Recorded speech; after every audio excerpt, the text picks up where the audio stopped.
Welcome to the Center, your DC Sports Weekly Review. Here's your host, Ben Simon. Hello, everybody. I'm Ben Simon. Welcome to the Center. So much to get to today. The Wizards had 3 games this week. The Caps had an overtime win as well. There's some speculation with the Washington Nationals. But first, we're going to start off with the Washington Redskins, whose season is over. 7-9, not even getting close to the playoffs after a frigid loss to the New York Giants, 18-10 in New York. It's crazy. This is a team that beat the LA Rams, who won their division in LA, then had a huge Sunday Night Football victory against the Oakland Raiders. Huge. And then also beat Seattle in Seattle at noisy CenturyLink Field.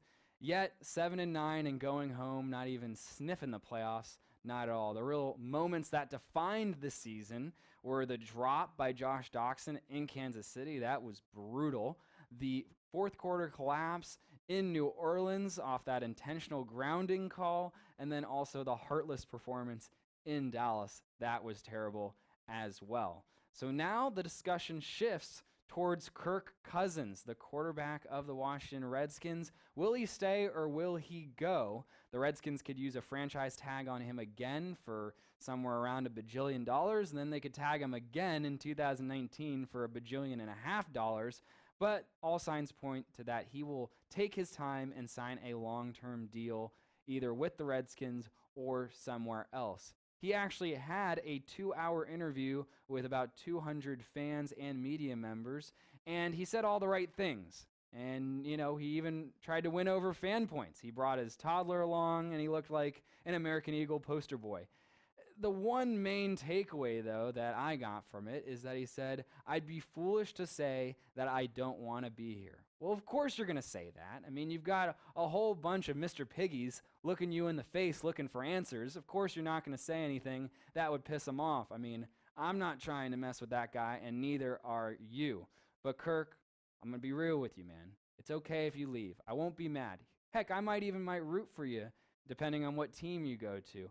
You want to be with a team that's going to contend and going to win? Well, our team isn't quite in that position quite yet, especially on the defensive side of the football, and we don't have exactly the greatest ownership. So no sweat if you leave, but I would love for you to stay. Let's move on. The Whiz Kids were back in action this week with 3 games. They went 2-1 this week. Their overall record is 23-17, 4th in the Eastern Conference. They started out their week on Wednesday playing the Knicks and beat them handily 121-103. Bradley Beal led the way with 27 points. John Wall had 25, and Gortat had a season-high 21 off 9 for 10 shooting. On Friday, they had to hang on in Memphis, even though Memphis is without all-star point guard Mike Conley. They had a 15-point fourth quarter lead, did the Wizards, but only hung on to win 102-100. Bradley Beal had 34 points. Otto Porter was plus 12 and plus minus, even though he only shot 1 for 6. So classic Otto Porter doing everything else outside of the scoring. And the Markieff Morris had 17 rebounds, actually putting in some effort this time. It's good to see. Last night, on Saturday, we played the 5th seed Milwaukee Bucks, and we lost 110-103, our only loss of the week. The Greek freak, Giannis Antetokounmpo, had 34 points and 12 rebounds. Wall and Beal went cold down the stretch as we lost by 7. Matthew Dellavedova, the little white kid playing around on the court, got ejected for taking down Bradley Beal by the neck.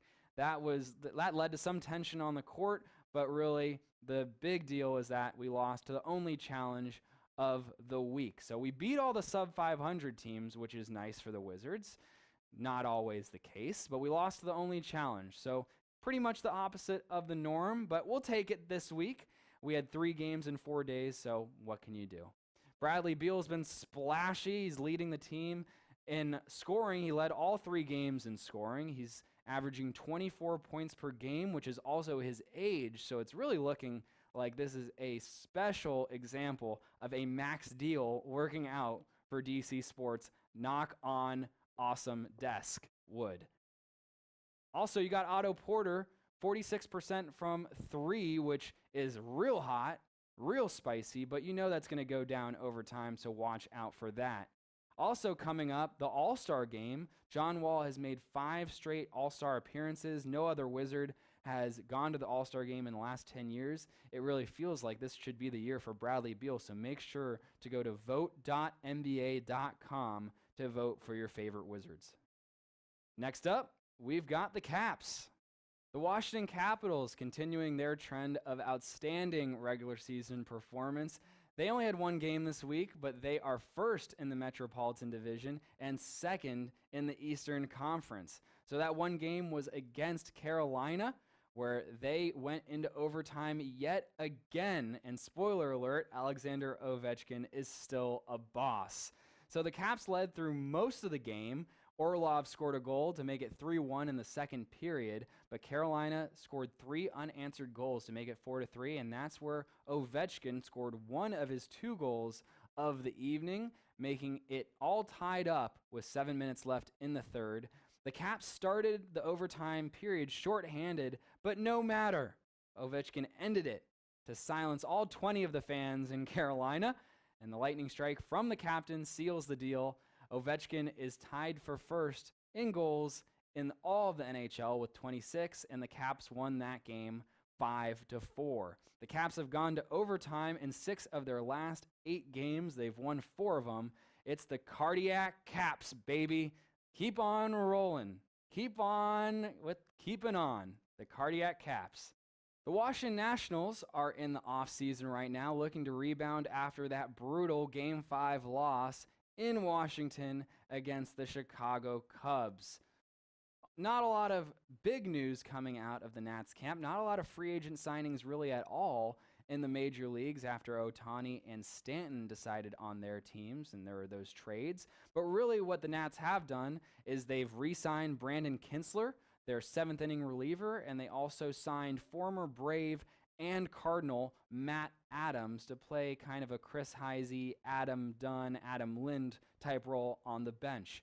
So this leads us to just speculate, which is what you'll see in the Washington Post and also all those Nats blogs that you might be reading. Harper and Murph have expiring contracts, so is the window closing for the Washington Nationals? It's really just one more season that we can expect of Murph, Harp, Rendon, Scherzer, Strasburg, and the whole bullpen together. So if not now, when? When will the Nats go all the way or just win one playoff series? There are really no indications of a big free agent signing, as the Nats payroll, is pretty dang high. But sources are linking the Nats to possibly getting in on the Marlins fire sale of all their good players, including star catcher JT Realmuto or Pete Davidson lookalike Christian Yelich. So possibly there to take away from a division rival and make our team better. But the focus should start becoming, can we sign Anthony Rendon, a fan favorite, to a long-term contract? And can we get an age-stopping formula to give Max Scherzer, who is 33?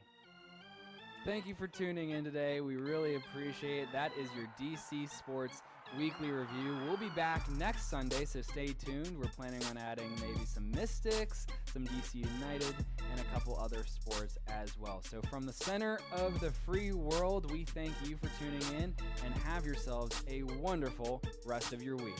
Goodbye.